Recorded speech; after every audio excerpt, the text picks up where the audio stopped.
அன்பார்ந்த பெரியவர்களே, தாய்மார்களே, உங்கள் அனைவருக்கும் என்னுடைய அன்பார்ந்த வணக்கம், நமஸ்காரம், நமஸ்காரகுலு, நமஸ்தே, சஸ்திரியக்கல், ராம் ராம், ஜெய் ஸ்ரீராம். ஒரு அற்புதமான ஒரு நிகழ்வில் நாம் அனைவரும் கூட அற்புதமான ஒரு நேரத்தில் இணைந்திருக்கின்றோம். பல நூற்றாண்டுகளுக்கு முன்பு பெர்சியாவில், குறிப்பாக இந்த ஜொரஸ்டரியனிசம், யாரெல்லாம் ஜொரஸ்டரியனிசம் அங்கே பெர்சியாவில் இருந்தாங்களோ, ஜொரஸ்டரியனிசம் அப்படிங்கிற ஒரு மதத்தை பின்பற்றினார்களோ, அவர்களுக்கு அந்த படையெடுப்பில் பொழுது பிரச்சனை வந்த பொழுது அவர்கள் எல்லாம் நம்முடைய இந்திய நாட்டிற்கு வந்தாங்க அங்கிருந்து தப்பிப்பதற்காக.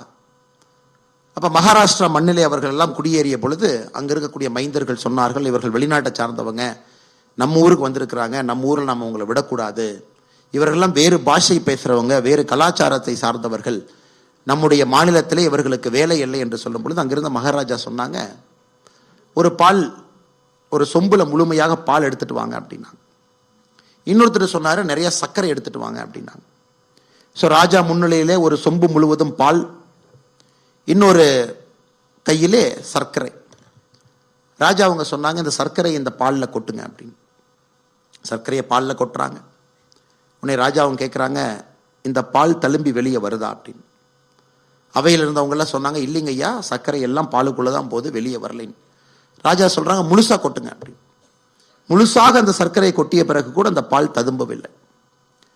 அப்ப ராஜா சொல்றாங்க, நம்முடைய நாட்டினுடைய கலாச்சாரம் என்னவென்றால், இந்த நாட்டிலே யார் எங்கே சென்றாலும் கூட அவர்கள் சர்க்கரை போன்றவர்கள், அந்த ஊரில் இருக்கக்கூடிய மக்கள் பாலை போன்றவர்கள்.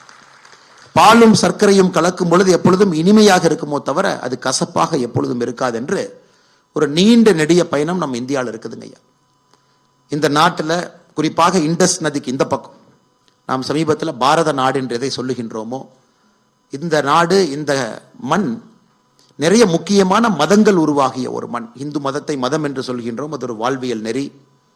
அது புத்த மதமாக இருக்கட்டும், ஜெயின மதமாக இருக்கட்டும், நிறைய மதங்கள், இந்த சீக்கிய மதமாக இருக்கட்டும், அதெல்லாம் இந்த மண்ணில், உலகத்தில் எந்த நாடுக்கும் கூட இவ்வளவு பெரிய பெருமை இல்லை.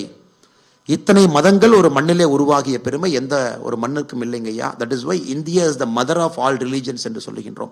எல்லா மதமும் உருவான ஒரு மண் இந்த பாரத மண். அதில் குறிப்பாக நம்முடைய தாய் திருநாட்டில், அதிலும் நம்முடைய தமிழகத்தில் நம்முடைய சகோதர சகோதரிகள்லாம் வேறு வேறு காலத்தில் இங்கே வந்திருக்கின்றீர்கள். இங்கே எல்லா அசோசியேஷன் இருக்கிறாங்க. குறிப்பாக ராஜஸ்தானி சங் இங்க இருக்கிறாங்க, ஜெயின் அசோசியேஷன் இங்க இருக்கிறாங்க ஐயா, மராட்டி அசோசியேஷன் இங்க இருக்கிறாங்க, கர்நாடகா அசோசியேஷன் இங்க இருக்கிறாங்க ஐயா, மலையாளி அசோசியேஷன் இங்க இருக்கிறாங்க, தெலுங்கு அசோசியேஷன் பெரிய அளவில் இங்க இருக்கிறாங்க, மாதவா அசோசியேஷன் இங்க இருக்கிறாங்க, மராட்டி அசோசியேஷன் இருக்கிறாங்க. வேறு வேறு நம்முடைய பகுதியிலிருந்து உத்தரப்பிரதேஷ், பீகார், ஜார்க்கண்ட், ஒரிசா, ராஜஸ்தான், வேறு வேறு பகுதியிலிருந்து வந்திருக்கக்கூடிய எல்லா அசோசியேஷன் சார்பாக சகோதர சகோதரிகள் இங்க வந்திருக்கிறீங்க. சிம்பிளா சொல்லணும்னா, முழுமையாக நம்முடைய பாரதம் இங்கே இருக்குதுங்க. அந்த ஹாலுக்குள்ள முழுமையாக நம்முடைய பாரதம், நம்முடைய இந்திய நாடு முழுமையாக இந்த அரங்கில் நாம் அமர்ந்திருக்கின்றோம். இன்னைக்கு ஒரு பெரிய வாய்ப்பு நம்முடைய பாரதிய ஜனதா கட்சி நமக்கு ஏற்பாடு செய்து கொடுத்திருக்கின்றார்கள். ஒரே அரங்கில் நம் அனைவரும் இந்தியர்களாக, தமிழர்களாக இந்த அரங்கில் நாம் நிறைந்து சந்தோஷமாக நம்முடைய கருத்துக்களை பரிமாறிக்கொண்டு பேசிக் கொண்டிருக்கின்றோம். உங்களிடம் முக்கியமாக ஒரு 4-5 கருத்துக்களை வைக்க வேண்டும் என்பதற்காகத்தான் இந்த நிகழ்ச்சி ஏற்பாடு செய்யப்பட்டிருக்கிறது. அதிலும் குறிப்பாக நம்முடைய தமிழகத்தினுடைய வளர்ச்சிக்காக, பொருளாதார வளர்ச்சிக்காக பாடுபடக்கூடிய சகோதர சகோதரிகள் இங்க இருக்கிறீங்க. 200-300 ஆண்டுகளுக்கு முன்பு குடிபெயர்ந்து வந்து இந்த மண்ணை உங்களுடைய மண்ணாக ஏற்றுக்கொண்டு இந்த மண்ணினுடைய வளர்ச்சிக்காக உழைத்து, அதே நேரத்தில் உங்களுடைய பாரம்பரியம் கலாச்சாரத்தையும் எங்கேயும் விட்டு கொடுக்காமல் மிக கடுமையாக பாடுபட்டு தமிழகத்தினுடைய வளர்ச்சிக்கு காரணமாக இருக்கக்கூடிய எல்லா சகோதர சகோதரிகள் இந்த அரங்கில் இருக்கிறீங்க. முதல்ல உங்களுக்கு நன்றி பாராட்டி, உங்களை வாழ்த்தி, நம்முடைய தாய் திரு தமிழகத்திற்கு உங்களுடைய சேவையும் பங்கும் அளப்பரியது என்பதை இந்த மேடையிலே சொல்ல வேண்டும். அதனுடைய கடமையாக நான் கருதுகின்றேன் சகோதர சகோதரிகள். அதே போல ஒரு சாப்பாடு சாப்பிடும் பொழுது பச்சடியிலிருந்து, சாம்பார்லிருந்து, குழம்பிலிருந்து, பொரியலிருந்து பல வகையான வண்ணங்கள் அந்த உணவில் இருக்கும் பொழுது மட்டும்தான் அந்த உணவுக்கு அறுசுவை என்று சொல்லுகின்றோம். அப்பதான் அது உணவு என்று சொல்லாமல் அறுசுவை என்று சொல்லுகின்றோம். இன்னைக்கு அறுசுவையாக தமிழகம் இருக்கு. பல மொழிகள் பேசக்கூடிய மக்கள் இங்க இருக்கிறாங்க. பல விதமான கலாச்சாரங்கள் இருக்கக்கூடிய மக்கள் இருக்கிறாங்க.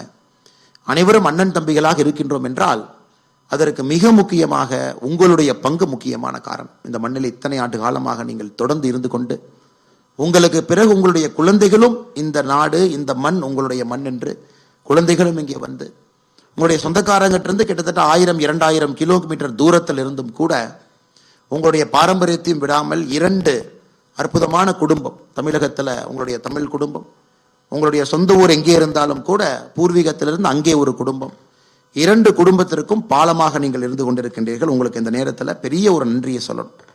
இதைத்தான் நம்முடைய பாரத பிரதமர் அவர்கள் ஏக் பாரத் ஸ்ரேஷ்ட் பாரத் என்று சொல்கின்றார். ஒரே பாரதம் உன்னதமான பாரதம் என்று தொடர்ச்சியாக நம்முடைய பிரதமர் அவர்கள் சொல்லிக் கொண்டிருக்கின்றார்.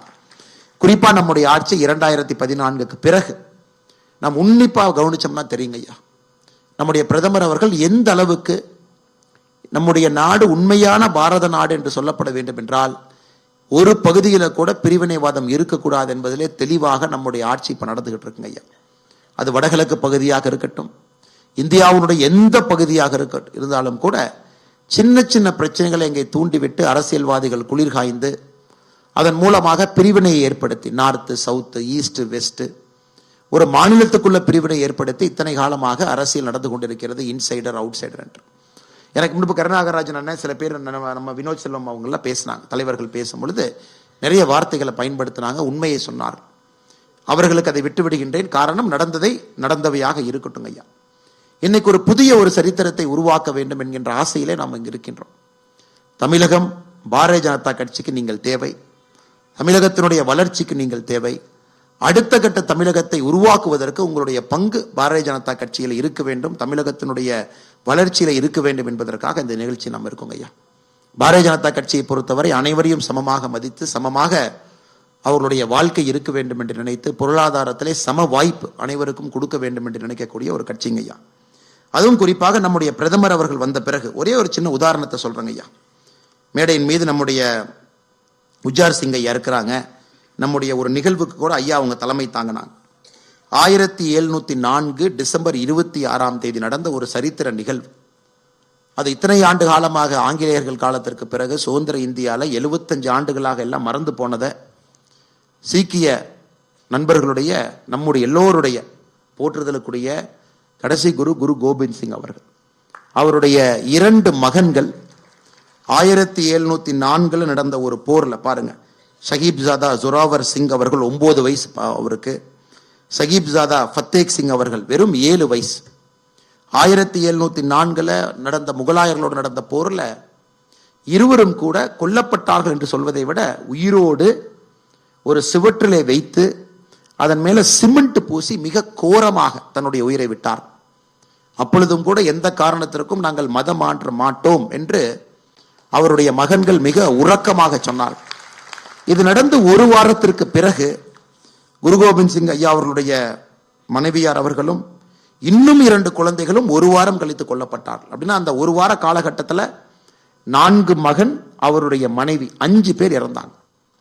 அதை இத்தனை ஆண்டு காலமாக அவர்களுக்கு அந்த மரியாதை கிடைக்காமல் எழுந்த பொழுது நம்முடைய பாரத பிரதமர் நரேந்திர மோடி அவர்கள் ஒரு ஆண்டும் டிசம்பர் 26 வீர் பால் திவஸ் என்கின்ற ஒரு நாளை அவர்களுக்காக கொடுத்து இந்த நாளை இந்தியா முழுவதும் கொண்டாட வேண்டும். இந்த ஆண்டு நீங்க பார்த்திருப்பீங்க, பாரதிய ஜனதா கட்சி நம்முடைய ஐயா மேடையில் இருக்கக்கூடிய உஜார் சிங் ஐயா தலைமையில் தமிழகத்தில் எங்கெல்லாம் நம்முடைய சீக்கிய சகோதர சகோதரிகள் இருக்கின்றார்களோ அவரெல்லாம் ஒருங்கிணைத்து இந்த நிகழ்வை தமிழகத்தில் பாரதிய ஜனதா கட்சி நடத்தினோம். இது ஒரு உதாரணம் ஐயா. எந்த அளவுக்கு இந்தியாவில் இருக்கக்கூடிய ஒரு விஷயத்தை எல்லாம் நம்முடைய பாரதிய ஜனதா கட்சி உன்னிப்பாக கவனித்து தமிழகத்தில் இருக்கக்கூடிய நம்முடைய சொந்தங்களுக்கு கூட குரு கோபிந்த் சிங் ஐயா அவர்களுடைய புதல்வருக்கு என்ன ஆச்சு, எப்படி கொல்லப்பட்டார் அப்படிங்கிறத தெரியணும் அப்படிங்கிறதுக்காகத்தாங்க ஐயா பாரதிய ஜனதா கட்சி இந்த பஞ்சாபில் இந்த நிகழ்வு கொண்டாடலைங்க. இந்த நிகழ்வு என்பது தமிழகத்தில் இருக்கக்கூடிய சீக்கியர்கள் மத்தியில் கொண்டாடப்படவில்லை, தமிழர்கள் மத்தியிலே கொண்டாடப்பட்ட ஒரு நிகழ்வு.